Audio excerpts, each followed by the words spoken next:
Sir, ஒரு மனிதனுக்கு அடிப்படை உணவு, உடை, அவனுடைய மானம் போகக்கூடிய பாதுகாப்பு இன்னைக்கு கேள்விக்குறியாயிட்டேன். சொல்லுங்கள். திராவிட முன்னேற்ற கழகத்தை பொறுத்தளவில் எப்போதெல்லாம் அது ஆட்சி கட்சியாக வருகிறதோ அப்போது பொதுவெளிகளில் ஒரு மிகப்பெரிய அளவில் சட்டம் ஒழுங்கு சீர்குலைவு ஏற்படுது என்பது காலங்காலமாகவே நம்ம பார்த்துக்கிட்டு இருக்கோம். குறிப்பாக திராவிட முன்னேற்ற கழகத்தினுடைய நிறுவன தலைவர் பேரறிஞர் அண்ணா மறைவுக்கு பிறகு மரியாதைக்குரிய மறைந்த திரு கருணாநிதி அவர்கள் முதலமைச்சர் பொறுப்பேற்ற பிறகு கட்சியினருக்கு அவர் ஒரு கட்டுக்கடங்காத அளவுக்கு அவர்களுக்கு கட்டுத்தேர், அதாவது கட்டவிழ்த்து விட்ட காலை மாதிரி. ஆமாம், வரம்பு மீறி அதனுடைய விளைவு தான் அவர்களே நேரடியாக இது போன்ற செயல்களில், சட்டவிரோத செயல்களில் ஈடுபடுறாங்க. அவர்களை சார்ந்து இருக்கிற தொழில்முறை ரவுடிகள் அவங்களுக்கு எல்லாமே ஒரு ஃப்ரீயான ஆகி போயிடணும். காலங்காலமாக அந்த நிகழ்ச்சி நடக்கிறது. Proportional killer. ஆமாம், கொலை, கொள்ளை, திருட்டு, வழிப்பறி, ஆட்கடத்தல், நில அபகரிப்பு, இந்த செயல்கள் திமுக ஆட்சியில் தான் அதிகமாக இருக்கும். மரியாதைக்குரிய புரட்சித் தலைவர் எம்ஜிஆர் அவர்களோட ஆட்சி காலம் 77 to 80, 80லேருந்து 84, 84லேருந்து 88, இந்த காலகட்டங்களில் இருக்க அந்த ரேஷியோ பார்த்திங்கன்னா ஐயா காவல்துறை அதிகாரிகளுக்கு தெரியும்.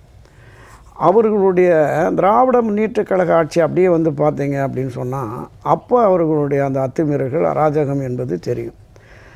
ஆட்சி கட்சியாக வந்த அந்த ஒரு பயமற்ற தன்மை ரவுடிகளுக்கும் சரி மற்றவர்களுக்கும் சரி, காவல்துறையின் மீதோ அரசாங்கத்தின் மீதோ நீதித்துறையின் மீதோ அவர்களுக்கு எந்த விதமான அந்த ஒரு பயமற்ற போக்கு, நம்ம போயிட்டால் நம்மளை காப்பாற்றிடுவாங்க அப்படிங்கிற மாதிரி நிலைமை இருக்குது. இதில் குறிப்பாக ஒரு அரசு எந்த ஒரு குற்றச்செயலையும் இரும்பு கரம் கொண்டு ஒடுக்க வேண்டும் அப்படிங்கிறது தான் பொதுவெளி பார்வை மக்களுடைய எதிர்பார்ப்பாக இருக்கிறது. இரும்பு கரம் கொண்டு ஒடுக்குவேன் என்று பேசுகிற முதலமைச்சர் திரு மு க ஸ்டாலின் அவர்கள் செயலற்ற தன்மையில் தான் இருக்கிறார். அவருடைய கட்டுப்பாட்டிலேயே அரசாங்கம் இல்லையோ அப்படிங்கிற ஒரு பார்வையும் இருக்கிறது. எந்த ஒரு துறையினாலும் அது ஒரு மேம்போக்கான விஷயமாக தான் நம்ம பார்க்குறோம். இந்த திமுகவை பொதுவெளிகளில் மக்கள் மத்தியில் எடுத்துகிட்டு போகிறதுக்கு ஒரு விதமான விளம்பரத்தை அவங்க கடைப்பிடிக்கிறாங்க. திராவிட முன்னேற்ற கழகத்தினுடைய அந்த ஐடி விங், அது ஒரு பெரிய டீம் இருக்குது. ஒரு 80-100 பேர்கிட்ட முன்னாள் பத்திரிகையாளர்கள், இந்நாள் பத்திரிகையாளர்கள், ஓய்வு பெற்ற பல பேர் வந்திருக்காங்க. ஒரு பெண்ணுன்னு ஒரு அமைப்பு, இதை தாண்டி திங்கர்ஸ் ஃபோரம்னு சிந்தனையாளர் குழுன்னு சொல்லி ஒரு அமைப்புகள். இந்த ஒரு சித்தாந்த ரீதியில் இது வரைக்கும் அறிக்கைகள் விட்டு கொண்டிருந்த வெளியில் இருக்கிற ஆட்களை பூரா திமுக தன்குள்ளே கொண்டு வந்துட்டு அவர்கள் மூலமாக சில விஷயங்களை பண்ணுறது. இப்போ இந்த மாணவர்களுக்கானது, காலை சத்துணவு திட்டம், இது போன்ற விஷயங்களை கொண்டு போய் மடைமாற்றம் செய்து அவர்களுடைய தவறுகளை மறைப்பதற்கு இது எல்லாமே முன்னிறுத்தி இதெல்லாம் நாங்கள் செய்திருக்கிறோம், பஸ்ஸு கொடுத்துருக்குறோம், இலவச பஸ்ஸு கொடுத்துருக்குறோம், குழந்தைங்களுக்கு சத்துணவு காலை உணவு போடுறோம், இவங்களுக்கு 1000 ரூபா புதுமை பெண் திட்டத்தில், நான் முதல்வன் திட்டத்தில் 1000 ரூபா மாணவர்களுக்கு கொடுக்குறோம் அப்படின்னு சொல்லி ஒரு புறம் இது நடக்க, இன்னொரு புறத்தில் எல்லா தரப்பு மக்களுமே ஒரு அதிருப்தியான அரசின் மீதான கோபத்தை ஏற்படுத்தக்கூடிய செயல்களை தான் நடந்துக்கிட்டு இருக்கு. நம்ம கடந்த பல பதிவுகளில் பேசியிருக்கோம். இது தமிழ்நாட்டில் இருக்கிற அனைத்து துறையினருமே போராட்ட களத்துக்கு வந்துட்டாங்க.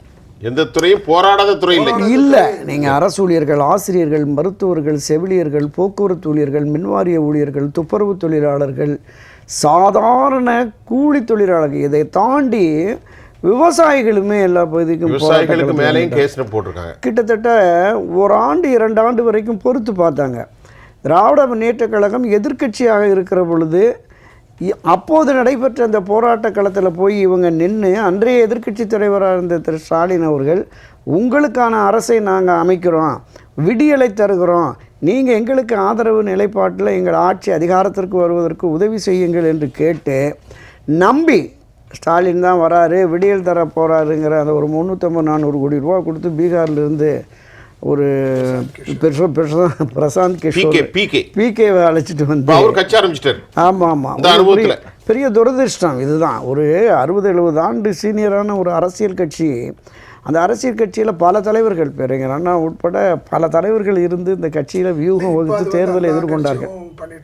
ஆமாம், இப்போது இந்த காலகட்டத்தில் இந்த மாதிரியான போக்கு இருக்கிறதுல இது வந்து கட்சியினர் மத்தியிலையும் கீழே இருக்கிற தொண்டர்கள் மத்தியிலையும் பொதுமக்கள் மத்தியிலையும் ஒரு வர்த்தக சூதாட்டத்தனமான விஷயமாக போயிடுச்சு. வாக்களிப்பு தேர்தல் வெற்றி தோல்வியை தீர்மானிக்கிறதே பணம்னு ஆயிடுச்சு.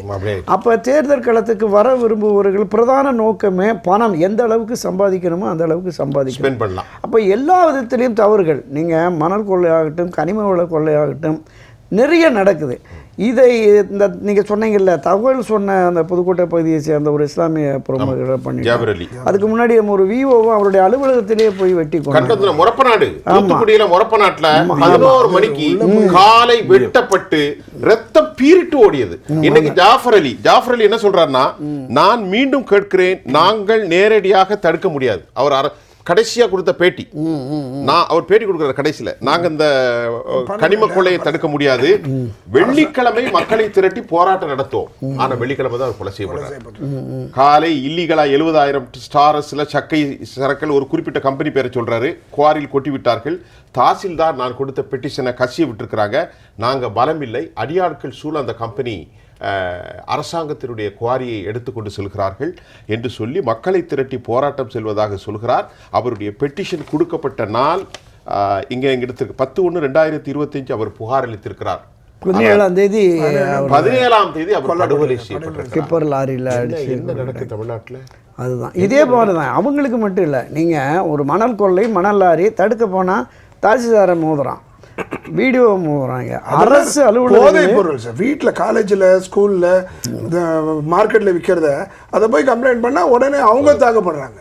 இந்த நம்ம இடைவெளிக்கு அப்புறம் பேசுவோம். பாதுகாப்பற்ற ஒரு நிலை மக்களுக்கு வந்துருச்சு. எவ்வளவு பெரிய இதாக நினைக்கிறீங்க? இல்லை, மிக மோசமான நிலைக்கு சூழலுக்கு தமிழ்நாடு போகிறதோ அப்படிங்கிற ஒரு மிகப்பெரிய பயம் பொதுவெளியில் மக்கள் மத்தியில் வந்துருச்சு. ஒரு அச்சமற்ற சூழல் வேண்டும் என்றால் நிச்சயமாக ஆட்சி மாற்றம் வேண்டும். அந்த ஆட்சி மாற்றத்தை கொண்டு வருவதற்குரிய வலிமை மிக்க சக்தியாக அண்ணா திராவிட முன்னேற்ற கழகம் உருவாகி திமுகவுக்கு எதிரான ஒரு வலிமையான கூட்டணியை அமைத்தால் மட்டுமே 2026 வரும். முக்கியமான ஒரு பாயிண்ட் இருக்கிறீங்க. இந்த விவகாரத்தை குறித்து நான் காவல்துறை பத்மநாபன் உயர்நீதிமன்ற தலைவரோடு பேசுறேன். அடுத்த கட்டத்தில் இதை தடுப்பதற்கு ஜனநாயக ரீதியாக ஒரு அரசியல் சக்தி எப்படி இருக்கணும், இந்த கேள்விதான் வரப்போகுது. இப்போ இடையில இது பிரேக் வரும். இருந்தாலும் இப்போ என்னன்னா, நான் என்ன பேசுறேன்னா, அவங்க ஒரு கட்சியினுடைய நோக்கத்தில் பேசுறாங்க. இப்போ இந்த கட்சியை கூட்டணி செய்யணும் அதெல்லாம் நான் சொல்ல வரல. இப்போ நான் உங்கள்கிட்ட கேட்குறது, தமிழ்நாட்டில் பிரதானமாக 40 விழுக்காடு வைத்திருக்கக்கூடிய அதிமுக இன்னைக்கு இதை தடுத்து நிறுத்துவதற்கு ஒரு மாற்று சக்தி அதுதான், வேற எந்த சக்தியும் இல்லை. இருக்கார் இல்லையா? இல்லை, நிச்சயமாக. ஆனா அதுல இப்ப என்ன குறை, என்ன ஓட்ட? இப்ப கேட்பது ஜனநாயக ரீதியாக தார்மீக பொறுப்பு அதிமுகவுக்கு இருக்கா இல்லையா? அதை எப்படி இன்னைக்கு 23 ஆயிருக்குல்ல, இப்போ இவங்கெல்லாம் பேசுகிறாங்க, ஒவ்வொருத்தரும் ஒரு கருத்து உங்கள்கிட்ட கேட்குறேன். இல்லை, இப்போ முதல் செட்டில் மிக ஆரோக்கியமான அரசியல் கருத்துக்களை மரியாதைக்குரிய நண்பர் சங்கை பத்மநாபன் அவர்களும் வழக்கறிஞர் ராமசாமி ஐயப்பனும் தெரிவித்தாங்க. திராவிட முன்னேற்ற கழகத்தை ஆட்சி அதிகாரத்திலிருந்து அகற்ற வேண்டுமென்றால் திமுகவுக்கு எதிராக அதைவிட வலிமையான கூட்டணி அவசியம். அதில் மாற்று கருத்தே கிடையாது.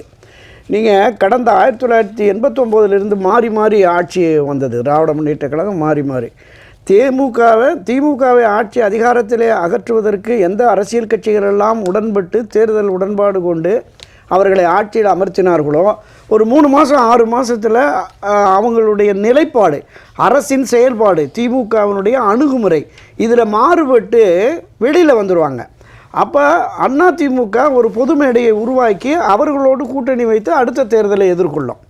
அதே மாதிரி அதிமுக ஆட்சிக்கு வந்ததற்கு பிறகு அவர்களுடைய செயல்பாட்டு மீது அதிருப்தி கொண்டு வெளியில் வர கட்சிகளை திரு கருணாநிதி அழைத்து ஒரு பொது மேடையை உருவாக்கிடுவார். கண்டிப்பாக. அப்போ இந்த கூட்டணி தான் வெற்றி தோல்வியை தீர்மானிக்கிறது என்கிற நிலை காலங்காலமாக இருந்து வருகிறது. ஆமாம், விதிவிலக்காக 2004 2016 நினைக்கிறேன், புரட்சி தலைவர் அம்மா அவர்கள் ஒரு சட்டமன்ற தேர்தலையும் ஒரு நாடாளுமன்ற தேர்தலையும் தனித்து சந்தித்து வெற்றி பெற்றார். அதன் பிறகு அதற்கு முன்னதாகவும் பின்னதாகவும் கூட்டணி பலம்தான் வெற்றி தோல்வியை தீர்மானிக்கிறது. அப்போ திராவிட முன்னேற்ற கழகத்தோடு ஒரு 10-12 அரசியல் கட்சிகள் அப்படியே இருக்காங்க. என்ன செயல்கள் இருந்தாலும் மிக வேதனையான நிகழ்ச்சி என்னன்னா, என்ன நடந்தாலும் சரி, என்ன நடந்தாலும் சரி, பொது உடைமை கட்சிகள் இப்போ லேசாக முனக ஆரம்பிச்சிருக்காங்க. ஒரு பெரிய லெவலில் போராட்டம் அதுன்னு வரல, இப்போ தான் கொஞ்சம் கொஞ்சம் கொஞ்சமாக அதுக்கு எதிர்நிலைக்கு வந்திருக்கிறாங்க. ஆனால் ஆட்சி அதிகாரத்தை பெறக்கூடிய வாய்ப்பு பெற்றிருக்கிற அனைத்து இந்திய அண்ணா திராவிட முன்னேற்றக் கழகம் ஒரு பலகீனமான சூழலில் இருக்குது. திமுகவை வீழ்த்தக்கூடிய அளவுக்கு இது பலம் இல்லையோ என்கிற பார்வை பொதுவெளியில், மக்கள் மத்தியில், அரசியல் கட்சியினர் மத்தியில், அண்ணா திமுகவில் பயணிக்கிற தொண்டர்கள் மத்தியிலும் உருவாகிடுச்சு. அப்போ இதை நீங்கள் இந்த நிலையை மாற்றி மீண்டும் அதிமுக வலிமையான இயக்கமாக இருக்கிறது, இது எதிர்வரும் 2026 திமுகவை தோற்கடிக்கும் என்கிற நிலை உருவாவதற்கு பிரிந்து கிடக்கிற சக்திகளை, இவர்களால் விலக்கி வைக்கப்பட்ட சக்திகளை ஒருங்கிணைக்கணும். அப்படி ஒருங்கிணைக்கிற பொழுதுதான் வெளியிலே இருக்கிற அரசியல் கட்சிகள் திமுகவை வீழ்த்த அதிமுகவில் நாம் இணைவோம் என்கிற அந்த கருத்தாக்கத்திற்கு வந்து கூட்டணியும் வலிமையாக இருக்கும். அப்போ மக்கள் ஆதரவு, நான் தொடக்கத்தில் சொன்ன அந்த பிரிவினர் இருக்காங்கல்ல, அரசு தரப்புலையும் அரசு வெளியில் இருக்கிறவங்களும் பொதுமக்களும் எல்லோருமே அரசில் ஒரு மாற்றம் வேண்டும், மாற்றம் வந்தால் மட்டுமே நமக்கு தீர்வு, நமக்கு விடிவு என்கிற மனநிலைக்கு வருகிற மக்களும் கூட ஆட்சி மாற்றத்திற்கு அதிமுக தயாராக இருக்கிறது என்கிற நம்பிக்கை வந்தால் தான் வருவாங்க.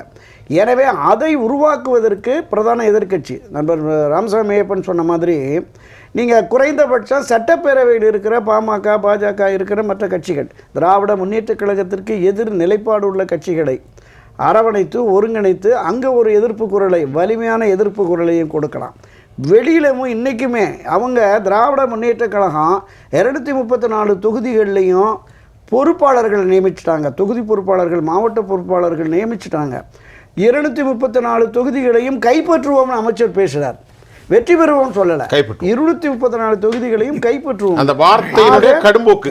கைப்பற்றுவதற்கான களப்பணியில் அவர்கள் ஈடுபடுகிற பொழுது நீங்கள் கட்சியும் பலப்படுத்தாமல் கூட்டணியும் பலப்படுத்தாமல் 2026 நாங்கள் ஆட்சி அமைத்தே தீர்வோம் என்று பேசி கொண்டிருப்பது என்பது சரியானதில்லை. ஆட்சி அதிகாரத்தில் இருப்பவர்களுடைய தவறுகளை தட்டி கேட்பதற்கு பொதுமக்களும் சரி, அரசியல் கட்சிகளும் சரி இப்போ முன் வந்திருக்கிறார்கள். இது நிச்சயமாக இனி ஒரு பீரியட் 2026 திராவிட முன்னேற்றக் கழகம் ஆட்சிக்கு வந்து விட்டால் நம்மால் அரசியல் நடத்த முடியாது என்கிற மனப்போக்கு அரசியல் கட்சிகளிடமும் இருக்கிறது. எனவே தான் ஒரு ஒன்றுபட்ட அண்ணா திராவிட முன்னேற்றக் கழகத்தை உருவாக்கி கூட்டணியை வலிமையாக்கி திமுகவை எதிர்த்து களமாடினால் மட்டுமே 2026 ஆட்சி மாற்றம் சாத்தியம். இது சத்தியம் சார். மறுபடியும் ஒரு வாய்ப்பு சார். ஒரு பாரம்பரியமிக்க எம்ஜிஆருடைய ஒரு என்ன சொல்ல நிழலாக ஒரு பத்திரிகையாளர், மறுபடியும் உங்கள்கிட்ட ஒரு கேள்வி, நிறைவு கருத்து என்ன சொல்ல போறீங்க? இப்போ நம்ம பேசுறது என்னவோ சட்ட ஒழுங்கு தான், இதற்கான விடியலான தீர்வு ஜனநாயக ரீதியில் என்னதான்? சுருக்கம். புரட்சித் தலைவர் எம்ஜிஆர் காலத்திலும் சரி, அம்மா மரியாதைக்குரிய செல்வி ஜெயலலிதா காலத்திலும் சரி, சட்டம் ஒழுங்கு என்பது மிக சீராக இருந்தது, மிகச் சிறப்பு. அரசியல் தலையீடே இருக்காது. எந்த விஷயத்திலும் அவர் ஆட்சி அதிகாரத்திற்கு வந்தவுடனே நிர்வாகத்திலேயோ இந்த காவல்துறையினரோ எந்த தலையீடும் கூடாது அப்படிங்கிற மாதிரி தான் எம்ஜிஆர் ஒரு அறிக்கையவே கொடுத்தாங்க. என் குடும்பத்தை சேர்ந்தவராக இருந்தாலும், மனைவியாக இருந்தாலும், என் அண்ணன் மகள்களாக இருந்தாலும் யாரும் ஏதாவது தலையிட்டாங்கன்னா நீங்க உடனே என்னோட கவனத்துக்கு கொண்டு வாங்க, நீங்க செய்யாதீங்க அப்படின்னு அறிக்கையே கொடுத்தாங்க. ஒரு வித்தியாசம் 1986 அந்த அறிக்கையை தலைவர் கொடுத்தாரு. என்ன காரணம்னா, அவர் சிகிச்சை முடிந்து வந்த உடனே செயல்படாத நிலையில் இருக்கிறாரு அப்படிங்கிற மாதிரியான குற்றச்சாட்டுகள் இருந்தது. அதனால தான் அந்த ஸ்டேட்மெண்ட் அவர் கொடுத்தார்.